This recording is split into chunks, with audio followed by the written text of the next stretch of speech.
ರಾಮದುರ್ಗದಲ್ಲಿ ಇದೇ ಮೊದಲ ಬಾರಿಗೆ ಪೊಲೀಸ್ ಗ್ರೌಂಡ್ನಲ್ಲಿ ರಾಷ್ಟ್ರೀಯ ಕಾರ್ಯಕ್ರಮ. ಆಗಸ್ಟ್ 15ರ ಸ್ವಾತಂತ್ರ್ಯ ದಿನಾಚರಣೆಗೆ ರಾಮದುರ್ಗ ಪೊಲೀಸ್ ಗ್ರೌಂಡ್ ಸಜ್ಜು.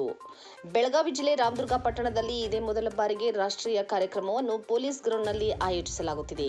ಪ್ರತಿ ವರ್ಷ ಅರಮನೆ ಮೈದಾನದಲ್ಲಿ ನಡೆಯುತ್ತಿದ್ದ ಆಗಸ್ಟ್ 15ರ ಸ್ವಾತಂತ್ರ್ಯ ದಿನಾಚರಣೆಯ ಧ್ವಜಾರೋಹಣ ಕಾರ್ಯಕ್ರಮವನ್ನು ಈ ಬಾರಿ ಪೊಲೀಸ್ ಗ್ರೌಂಡ್ಗೆ ಸ್ಥಳಾಂತರಿಸಲಾಗಿದೆ. ಸ್ವಾತಂತ್ರ್ಯ ದಿನಾಚರಣೆಯ ಅಂಗವಾಗಿ ಪೊಲೀಸ್ ಗ್ರೌಂಡ್ನಲ್ಲಿ ಭವ್ಯ ವೇದಿಕೆ ನಿರ್ಮಿಸಲಾಗಿದ್ದು, ಧ್ವಜಾರೋಹಣ ಸೇರಿದಂತೆ ವಿವಿಧ ಕಾರ್ಯಕ್ರಮಗಳಿಗೆ ಸಕಲ ಸಿದ್ಧತೆಗಳನ್ನು ಮಾಡಿಕೊಳ್ಳಲಾಗಿದೆ. ತಾಲೂಕು ಆಡಳಿತದ ವತಿಯಿಂದ ಕಾರ್ಯಕ್ರಮದ ಸಿದ್ಧತೆಗಳು ಭರದಿಂದ ಸಾಗಿದ್ದು, ಆಗಸ್ಟ್ 15ರಂದು ಬೆಳಿಗ್ಗೆ ರಾಷ್ಟ್ರೀಯ ಧ್ವಜಾರೋಹಣದೊಂದಿಗೆ ಕಾರ್ಯಕ್ರಮಕ್ಕೆ ಚಾಲನೆ ದೊರೆಯಲಿದೆ. ದೇಶಭಕ್ತಿ, ಶಿಸ್ತು ಹಾಗೂ ಸಂಭ್ರಮದ ವಾತಾವರಣದಲ್ಲಿ ನಡೆಯಲಿರುವ ಸ್ವಾತಂತ್ರ್ಯ ದಿನಾಚರಣೆಯಲ್ಲಿ ಸಾರ್ವಜನಿಕರು ಹೆಚ್ಚಿನ ಸಂಖ್ಯೆಯಲ್ಲಿ ಭಾಗವಹಿಸುವಂತೆ ರಾಮದುರ್ಗ ತಹಶೀಲ್ದಾರ್ ಪ್ರಕಾಶ್ ಗಾಯಕ್ವಾಡ್ ಮನವಿ ಮಾಡಿದ್ದಾರೆ. ರಾಮದುರ್ಗದ ಇತಿಹಾಸದಲ್ಲಿ ಇದೇ ಮೊದಲ ಬಾರಿಗೆ ಪೊಲೀಸ್ ಗ್ರೌಂಡ್ನಲ್ಲಿ ನಡೆಯಲಿರುವ ರಾಷ್ಟ್ರೀಯ ಕಾರ್ಯಕ್ರಮಕ್ಕೆ ವೇದಿಕೆ ಸಜ್ಜಾಗಿದೆ.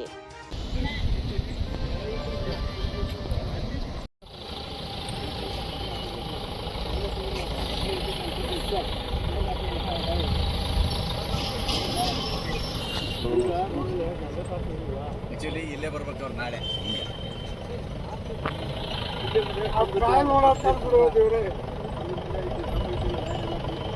ಎಷ್ಟೊಂದು 7-8 ಕಿಲೋಮೀಟರ್ ಬರ್ತಿದ್ದಾರೆ ಅಷ್ಟೇ ಇದೆ ಅಷ್ಟೇ ಸರ್.